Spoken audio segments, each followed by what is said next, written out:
My name is David Vestenskov, and I'm heading the Center for Stabilization at the Royal Danish Defence College. I think the main learning is based on the last 2 decades, actually. That the overall engagement and especially the nation-building phase had its faults.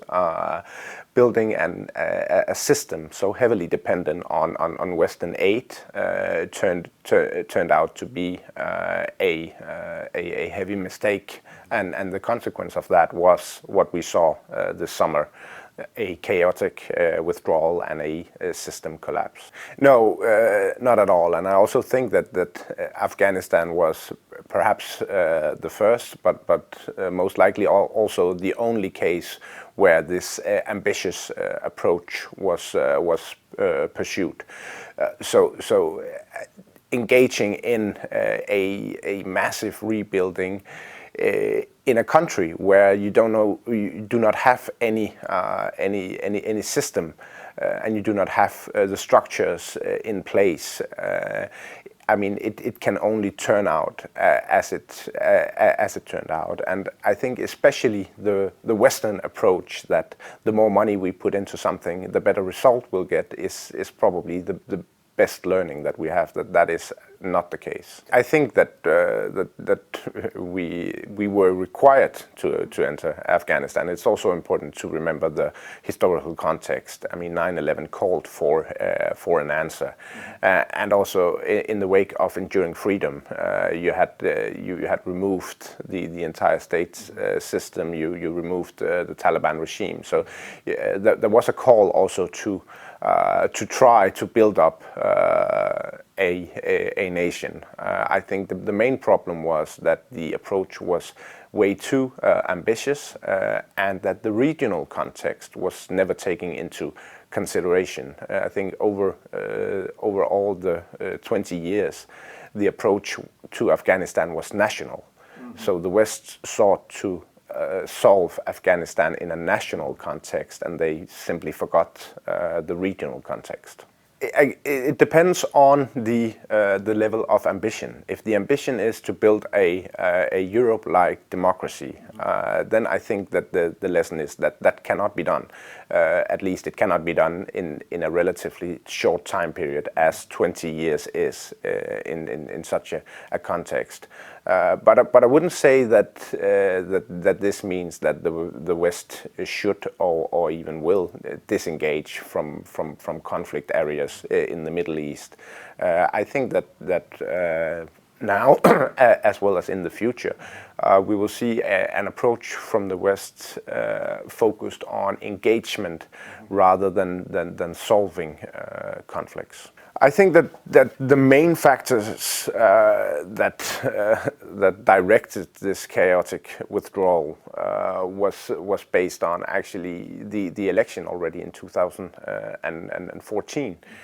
Where a political solution that actually was in contraction to the Afghan constitution was problematic, because from 2014 the main leadership in Kabul, the Afghan government, was composed of conflicting individuals. So that was one of the factors that no sustainable policy was actually developed. The other factor is that the peace deal, or the so-called peace deal, in February 2020 between the US and the Taliban actually ended up being counterproductive.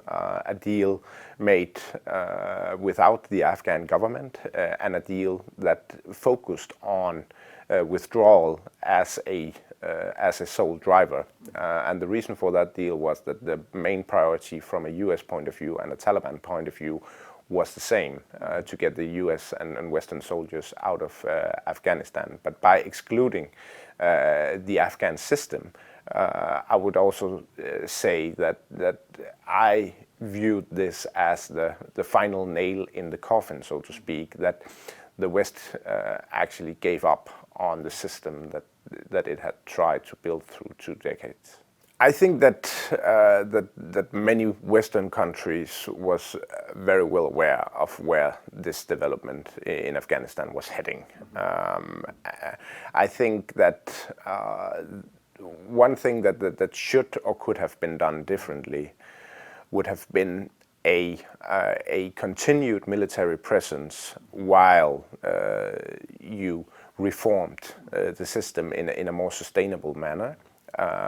While you also try to create a fundament for negotiations in a regional context. And of course, when I say regional context, it's especially the perspectives from Pakistan and Iran that should have been implemented in a negotiating phase. I was surprised that this was completed within weeks, but I think that the overall estimation from myself and from most other analytics and also intelligence services was that this system would not last throughout the year anyway. So of course the speed that the Taliban had over August was surprisingly, but I think the main question is would it have changed anything if the system collapse would have been 2 months later? Most likely not. I think that first of all, it's important to notify that the shift actually occurred more than 10 years ago. I mean, when Obama entered the White House in 2008, there was a shift in strategy. Military victory was not anymore an ambition.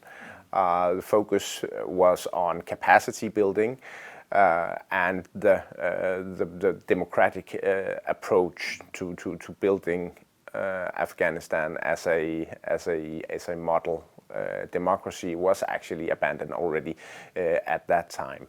But of course, it's understandable that when you look at especially the financial aid, that a system can collapse that fast, of course, indicates that there were a lot of other flaws built in, not only to the Afghan system, but also to the Western approach. And then finally, I also think that the expectation of where Afghanistan was heading was also heavily influenced by best case scenario analysis rather than realistic scenarios. Almost hope. Yeah, exactly. And again, if you are a political leader, you also need to find the best suited argument. And I think that Afghanistan also became a static engagement, so to speak. That you planned the next year for the same type of engagement as you had the previous year, and it seemed like an endless conflict, and nobody really had any solution to try to change the overall approach. I think that was the ambition also. I think the ambition was to exit Afghanistan by the end of 2014. There was an actual date. The problem, of course, was that the conditions was not in place, and that a withdrawal at that time would also have led to a chaotic result. So instead of pulling the plug, so to speak, you remained in Afghanistan and you hoped that continued financial aid and continued presence would help move the society in a direction where support to the system or the Afghan government would increase. The problem was that the political project, the Afghan system, was too fragile. And again, back to the election in 2014. I mean, the end result was not a result where sustainable policy could be built upon. So if there had been a different political settlement in 2014 and a more, you could say, not comprehensive, but a more, what's the word I'm looking for? Coherent, a more coherent political leadership, then Western presence in itself could have been a driver in changing the society. I think that's a very likely outcome, also because at the moment there are two scenarios in Afghanistan.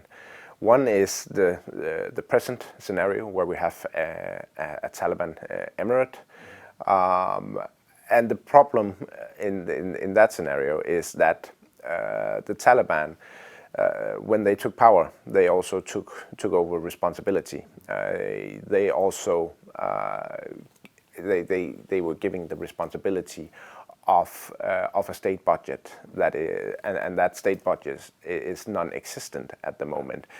And the role has changed now from being an insurgent movement. They are now the state power, so they have the responsibility to deliver the basic necessities to the population.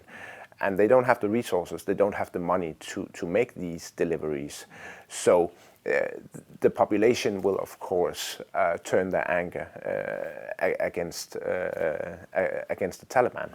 Now, the other scenarios, I see it, and that's also, I think, a likely scenario, whether or not it will occur within a year or within 2 or 3 years, and that's a new Afghan civil war. And the reason why the development is moving in that direction is, of course, that if the Taliban cannot keep the movement together, cannot keep at least some part of the support of the population, then we will see different insurgencies evolve all around Afghanistan. And there are many drivers that also can support such a development. One being that you have so many weapons in the country. You have many persons who have earned their living by being a soldier. Now, from one day to another, they no longer have a job. And if the Taliban cannot pay them, then they will look for other people to employ them. And if the situation turns out to develop or turns out as catastrophic as the predictions are right now, that we are facing a humanitarian crisis where we will lack food, lack medicine, then of course people will start looking for other providers than the Taliban. Definitely, and of course, a civil war will produce a massive number of refugees. And they will of course have two options: either to go to the east, to Pakistan. Pakistan has fenced the border and have also officially stated that this border will remain closed. And of course the other way is through Iran and then heading towards Europe. And also take into considerations that especially the Afghan population that have lived in the bigger cities, they are highly influenced by the previous system with all its inspiration from the West. They have networked in the West, worked with Western partners, so it will only be natural for them to look towards the West. I think that we are facing a situation now where the U.S. will take a step down, and I don't think that there will come any solution from the U.S. And if we look at it at the geography, I mean, this will mainly be a European problem. So of course this will also call for a European solution. I mean, the U.S. withdrawal from Afghanistan was not only a withdrawal from a country. There are other tendencies of disengagement in the entire region, also from Iraq and Syria. And of course, this changes the overall security situation in the Middle East, and it also changes the premises for the European countries. I think that the EU and also other countries in Europe are facing a dilemma now, because on the one hand, there are no European countries that are interested in supporting a new emirate in Afghanistan. And I think that there is a general awareness that any support to Afghanistan is a support to the Taliban at the moment. They are the state power, they are the tax system. If we deliver even basic humanitarian aid, the money spent on food or medicine will be something that the Taliban then can spend on other things. So any support will, of course, be to Afghanistan, also humanitarian, will be at least an indirect support to the Taliban as well. On the other hand, if we do not support, if we do not send humanitarian aid, then we will support a catastrophic development towards a civil war. So handling that dilemma is the main problem now for the European countries, as I see it. I think that there are many things that could have been done differently. First of all, the withdrawal agreement between the US and the Taliban, as I see it, ended up as working counterproductive in terms of a responsible withdrawal. Another element is, of course, that the engagement in Afghanistan over the 2 decades, I mean, basically the construction has been artificial to begin with. So there have always been an end date for this system, and by not at least taking initiatives for policy development that could point in a future direction where a system that actually could work in a regional but also an Afghan economical context, these steps were not taken before the withdrawal, meaning that you also became a driver in the system collapse without having a sort of slow process where you could also step down the level of ambition. You could have decreased the dependence of Western aid, and most importantly, a demobilization of the Afghan security forces should also have occurred, and of course all these reforms would have required presence of Western soldiers. Not many, but a remained presence. I think that the most important aspect of this is that Europe you could say, have been sent a message now. Whether it's fair or unfair is actually not that important. The setting has changed. Europe can no longer just look to the US for taking responsibility.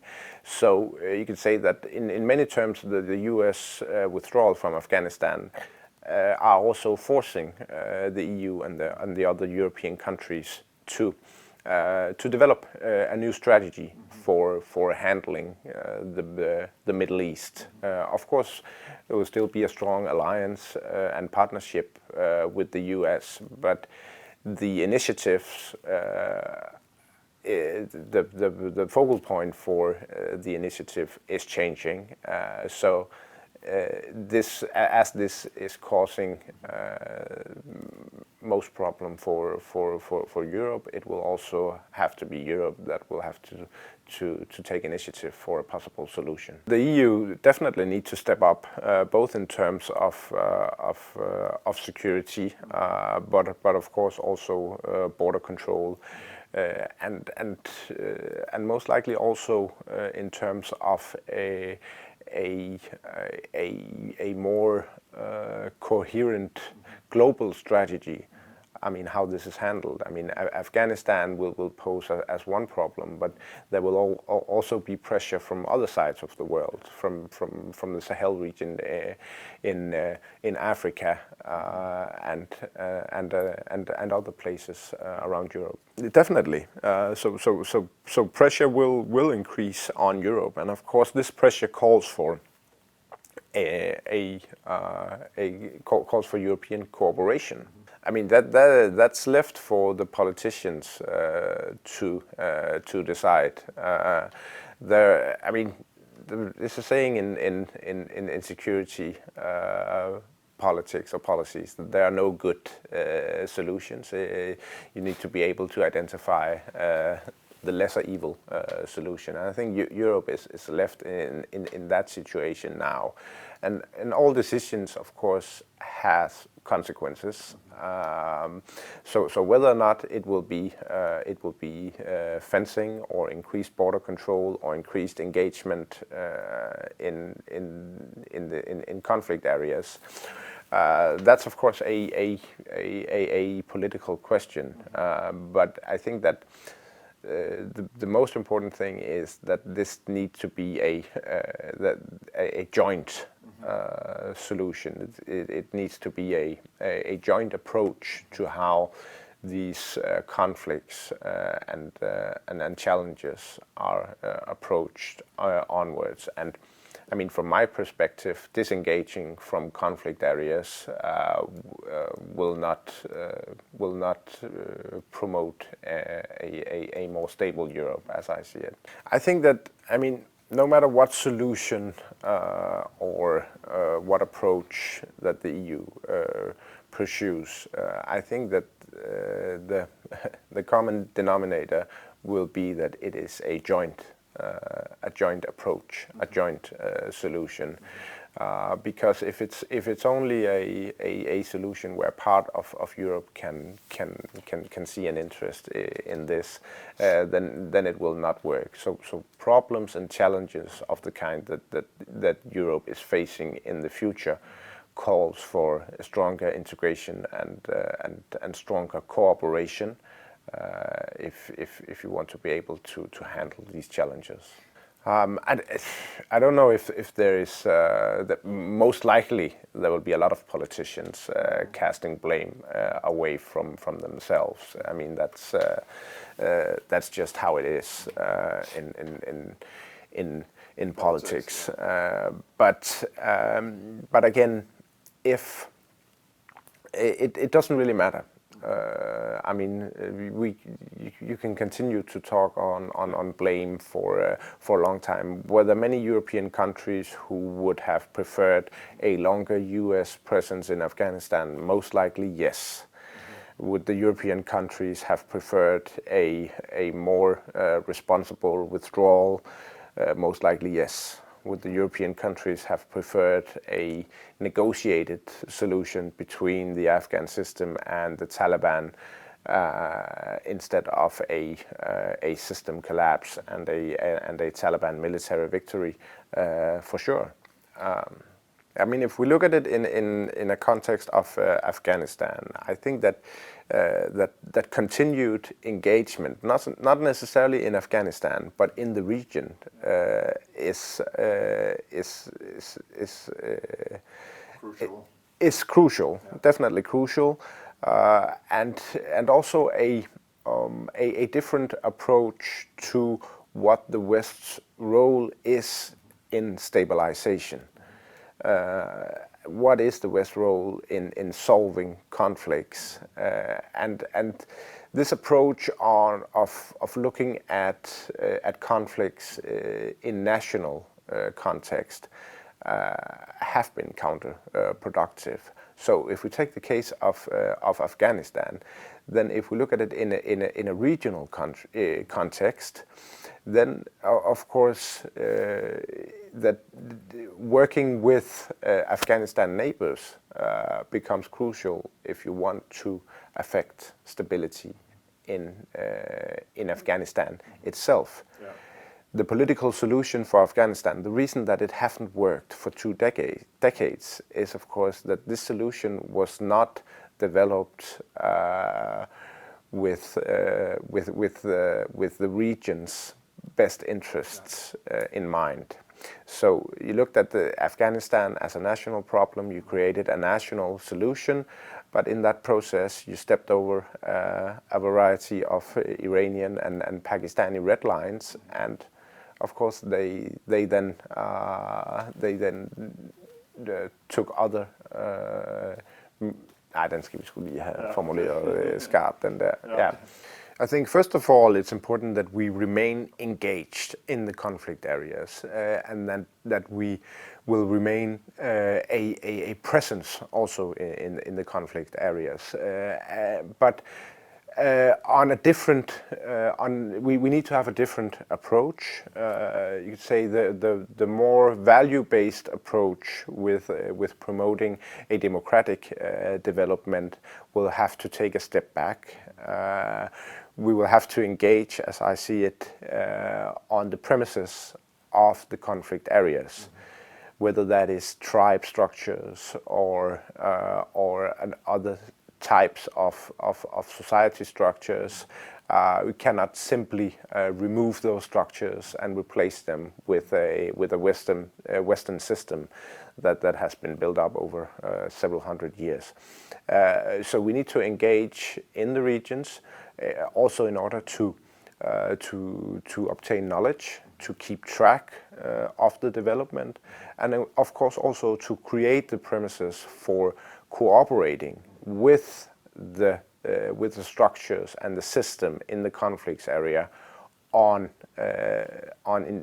stabilization, on initiatives that can promote stabilization. Yeah, I think you need a combination, but it will always be in relation to the context, and the context is different. So we don't have one recipe for engaging in conflicts all over the world. So it will be decided based on the context, and we also need.